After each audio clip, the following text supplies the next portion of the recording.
berikutnya ya biasalah gitu ya, udah sudah bukan menjadi manusia lagi gitu. Setiap orang yang keluar dari dari agama sebelumnya pasti itu mendapatkan banyak tantangan gitu.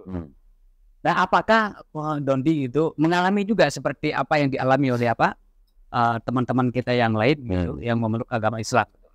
Alhamdulillah, kalau dari keluarga besar ya, keluarga inti saya, alhamdulillah dari keluarga besar tidak ada tantangan. Tapi keluarga inti saya sendiri, akhirnya ketika saya masuk Islam, istri dan ketika anak saya waktu itu belum mau masuk Islam. Ya, belum mau. Jadi ketika saya tanya, cari informasi kemana saja, hampir semua informasi saya cari, status pernikahan saya waktu itu bagaimana? Ya, tapi akhirnya saya mendapat jawaban bahwa sudah batal. Secara Islam pernikahan saya sudah batal. Ya, saya akhirnya juga memberikan waktu tertentu karena tetap mereka tidak mau masuk Islam. Akhirnya saya berpisah. Nah, setelah berpisah baru setelah beberapa bulan baru saya dikenalkan dengan istri saya sekarang. Tapi alhamdulillah anak saya yang bungsu akhirnya masuk Islam. Alhamdulillah. Yang bungsu ya, yang dua belum. Sama saya dulu belum. Nah, tantangan saya cuma itu aja. Dari internal nggak ada, malah papa saya udah masuk Islam duluan tuh.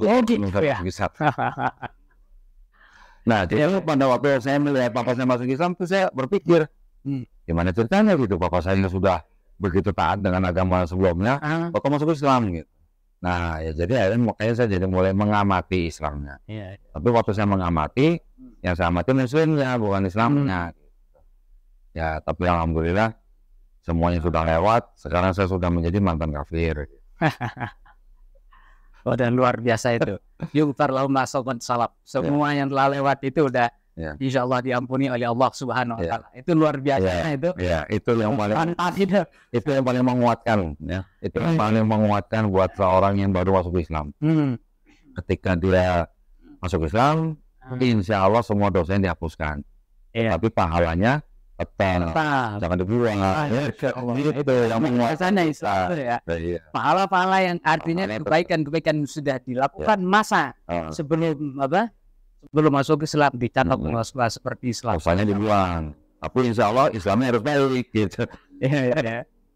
Jangan cuma masuk Islam istilahnya berikrar, bisa udah dihapusin tapi dia maksiat lagi ya. Taruhnya gitu istilahnya gitu. Iya. Nah yang terakhir ini Ko Dendi menarik sekali ini. Ko Dendi setelah masuk Islam, masya Allah tabarakallah, mendirikan lembaga yang namanya Geraha. Ini apa istilahnya nih? Saya koreksi dikit. Dari Yayasan Pembina Mualaf Tauhid yang dikenal dengan nama Geraha Mualaf itu bukan saya yang mendirikan. Oh gitu ya? Itu sudah didirikan oleh teman-teman kita yang di Surabaya. Didirikan tahun 2017. Ya, 2017. Sebelumnya Pak Dedi masuk Islam tahun berapa? 2014. Oh, 2014. Oh, 2014. 2017 yayasan itu berdiri di Surabaya. Saya baru bergabung 2020. Oh, gitu. Ya, jadi tahun 2020 saya baru bergabung. Kenapa saya bergabung dengan yayasan ini? Karena saya melihat bahwa visi dan misi yayasan ini cocok dengan jiwa saya. Iya. Ya, karena saya dulu belajar ulang kitab saya. Jadi saya perlu menimba ilmu lagi di yayasan itu. Iya. Saya juga bisa sharing apa yang saya tahu dari sini.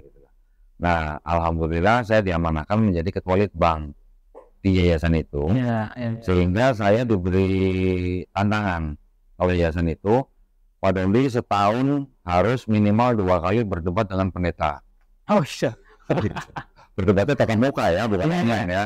Nah, saya diberikan tugas itu gitu. Makanya saya cari-cari pendeta untuk ajak debat gitu. Biar memenuhi kuota. Ya, saya insya Allah. Gitu. Ya, saya kepingin tahu itu sistem pembinaan yang ada di Yayasan Geraha Mualaf. Dulu saya pernah alhamdulillah 2 minggu percayakan dakwah di Kalimantan. Diceritakan oleh teman-teman yang ada di sana itu, banyak teman-teman kita yang alhamdulillah sudah mu'alaf, tapi setelah mu'alaf ditinggalkan begitu saja. Akhirnya tidak ada pembinaan, mereka keluar lagi, artinya masuk lagi ke agama sebelumnya. Nah ini kalau Yayasan Geraha Mu'alaf ini sistem pembinaannya terhadap teman-teman kita yang mu'alaf kayak bagaimana? Ya, gini, jadi kalau ada saudara kita dari yang di luar Islam kemudian masuk Islam, kalau yang laki-laki saya tanya, sudah sholat belum? diem, gitu ya. Iya. Ya sudah, kamu diem di rumah, kasih tahu saya tanggal berapa, hari apa, jam berapa kamu mau sunat. Saya kirim ustaz ke rumah kamu, sunat di rumah kamu. Gratis, berarti jemput bola nih daun. Kan orang-orang yang sudah masuk Islam mungkin yang sudah ada umur, ya, atau mungkin yang kerja sibuk, waktunya susah nyari waktu untuk sunat gitu kan. Nanti kadang-kadang juga ada yang takut, macam-macam lah gitu ya. Jadi Allah tabarakallah. Kita nggak usah merepotkan mereka, kita yang kirim ustaz ke rumah mereka, sunat di rumah, free. Jadi mualaf itu tidak perlu keluar biaya apapun. Ya. Terus kemudian kalau bagi yang laki-laki dan wanita yang baru masuk Islam, kita juga minta mereka untuk menyediakan waktu 2 hari dalam seminggu. Ya, 2 hari dalam seminggu kita minta mereka tentukan waktunya, jam berapa, kasih alamatnya, kita kirim guru privat ke rumah mereka. Untuk apa? Untuk belajar Islam, ya, fikih, akidah, gitu ya. Sekalian juga belajar Iqra. Belajar Quran gitu ya. Ya, belajar Quran. Ya, Iqra dulu lah, mulai dari Iqra lah. Sampai mereka bisa baca Quran gitu. Nah, itu yang kita lakukan. Kita kirim guru privat. Gak usah bayar, gratis. Tapi tidak semua mualaf itu bisa belajar Quran dulu, Ustaz. Karena apa? Bisa aja keluarganya bukan muslim kan. Dia sendirian di situ. Kalau datangin guru ngaji kan keluarganya pasti mencak-mencak. Malah kan. Iya. Jadi saya bilang, ya sudah, kamu mau di mana? Mau di rumah teman boleh, mau dimanapun silakan sebutin aja. Kita kirim guru privat. Atau kalau memang dekat dengan beberapa masjid di Jakarta Pusat yang kerjasama dengan kita, silakan datang ke masjid itu. Harinya ditentukan, jamnya ditentukan, sudah ada ustaz di sana yang ngajarin. Dia bilang gitu. Termasuk belajar sholat, termasuk Iqra sampai baca Quran. Kita kerjasama dengan Masjid At-Taibin namanya, di daerah Jakarta Pusat, Senen. Ya, nanti berkembang lah, kita nanti akan kerjasama dengan masjid-masjid yang lain supaya bisa mengcover daerah Jabodetabek. Yang mau belajar di rumah silakan kita kirim guru gratis. Yang tidak bisa belajar di rumah silakan belajar di masjid-masjid yang sudah kita tunjuk. Iya, maulah saya nyumbang SDM nih biasa ini. Santri kita alhamdulillah 50 orang ya. 35 ini sedang udah khotam 30 itu sedang proses kitabnya. Kemudian di cabang-cabang yang lain sedang proses untuk menghafal Quran. Ada proses menghafal, ada proses mungkin dan kitabnya. Siaplah nanti kita kasih ini. Siap. Nanti Ustaz kasih tahu saya masjidnya di mana dan alamatnya di mana. Nanti kalau ada mualaf saya tidak bisa belajar di rumah, saya kirim ke masjid Ustaz. Gitu. Masya Allah. Nah, yang terakhir ini, Pak Dondi, Yayasan Geraha Mualaf ini sekarang sudah berapa tempat sudah? Nah, gini, jadi kalau kita membagi Indonesia menjadi 8 wilayah. 8 wilayah. Wilayah itu wilayah pertama dari mulai Aceh sampai Sumatera Selatan, wilayah 2 dari Lampung sampai Jawa Barat, wilayah 3 Jawa Tengah sampai Bali, nanti ada Pontianak. Di Lombok masuk itu? Kalimantan Timur, Lombok masuk di dalam area kalau nggak salah wilayah 4 atau 6 gitu. Oh gitu. Masuk Lombok.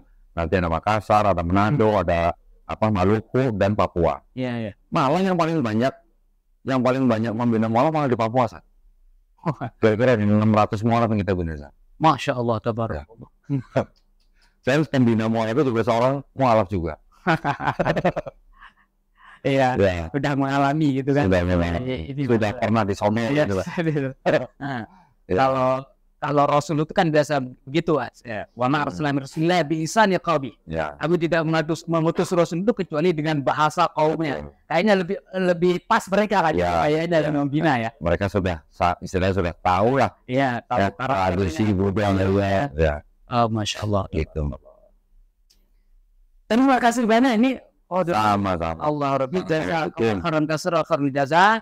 sudah meluangkan waktunya. Sebenarnya kalau kita diskusi ini, kalau waktu mengizinkan, Masya Allah, tabarakallah ya. Jadi mudah-mudahan kapok ini tidak kapok, tidak kapok ini nerima. Nanti kita bisa lanjutkan, ya, kolaborasi. Masya Allah, tabarakallah. Mungkin nanti di tempat Ustaz juga butuh kajian kristologi, jangan suka-suka. Ya, terutama sekali santri kita yang sangat penting sekali. Santri kita, kalau kita istilahnya namanya TOT ya, training of trainer.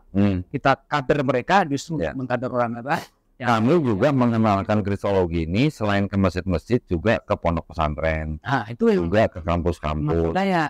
Ke kampus-kampus juga. Ya.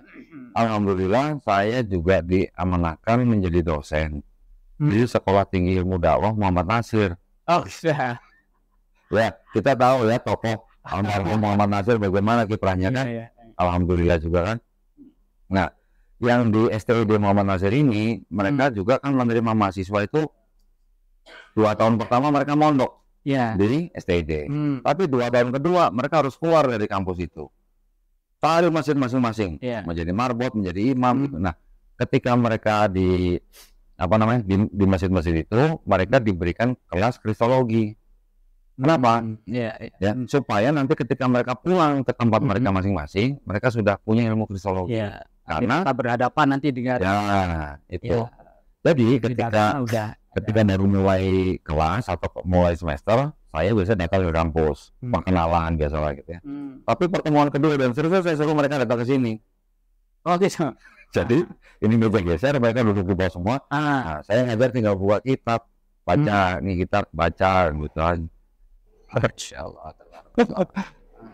Alhamdulillah, masyaallah, terima kasih banyak ini atas waktunya. Qadunti jazakallah khairan katsiran wa khairul jaza wa ahsanal jaza fid dunya. Amin.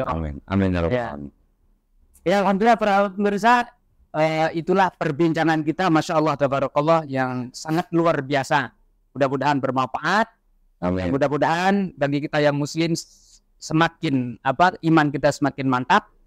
Dan ya kalau ada yang di luar kami yang menonton, ya mudah-mudahan ya diberikan yang terbaik oleh Allah Subhanahu wa taala. Amin. Terima kasih. Jazakumullahu khairan katsira. Wallahul muwaffiq wal hadi ila sabilir rasyad.